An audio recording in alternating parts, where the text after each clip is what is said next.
सभापति महोदय, आज हमारे देश में जो ऊपर से लेकर नीचे तक शिक्षा दी जा रही है, उसमें व्यवस्था ही एक कारण है जिसकी वजह से शिक्षा का स्तर गिरता जा रहा है।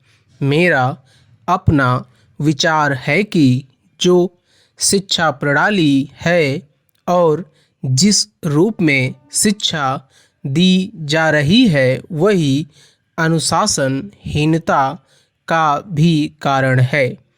अपने देश और प्रदेश में हर एक की अपनी अपनी भाषा है और वह बालक जो इस देश में पैदा हुआ है, जो अपनी मातृभाषा की गोद में पला है, उसको यदि अपनी मातृभाषा में ही शिक्षा दी जाए तो मेरा विचार है कि शिक्षा का स्तर ठीक हो सकता है।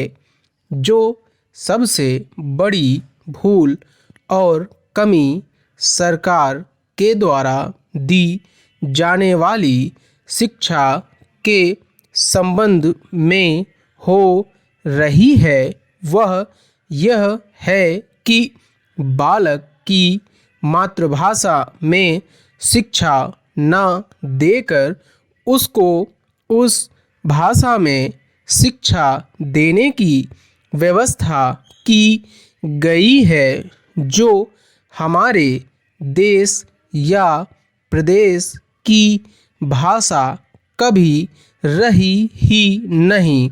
मेरा अभिप्राय विदेशी भाषा अंग्रेजी से है। मैं यह मानकर चलता हूँ कि जब से यह भाषा इस देश में आई है, चाहे वह किसी कारण से आई हो, इसे आप भी और इस माननीय सदन के सदस्य भी जानते हैं कि उससे बुरे परिणाम ही निकले हैं, कोई भलाई नहीं हुई है। इस देश को जो हानि हुई है वह किसी से छिपी नहीं है। हम देख रहे हैं कि हमारे यहाँ जितना फैशन बढ़ रहा है और जितनी वेशभूषा बिगड़ रही है, वह सब अंग्रेजी भाषा के ही कारण है। जिस समय यहाँ पर अंग्रेज़ों का राज्य था, प्रायः यह देखने को मिलता था कि वे लोग जो विशेष करके किसी न किसी तरह से सरकारी पक्ष के ही होते थे, अंग्रेज़ों से मिलने के लिए जाते समय अंग्रेजी वेशभूषा का ही प्रयोग करते थे। परंतु यह इस प्रदेश और इस देश का दुर्भाग्य है कि अंग्रेज़ों का राज्य समाप्त हो जाने के बाद भी लोग उनकी वेशभूषा को पहनते चले जा रहे हैं।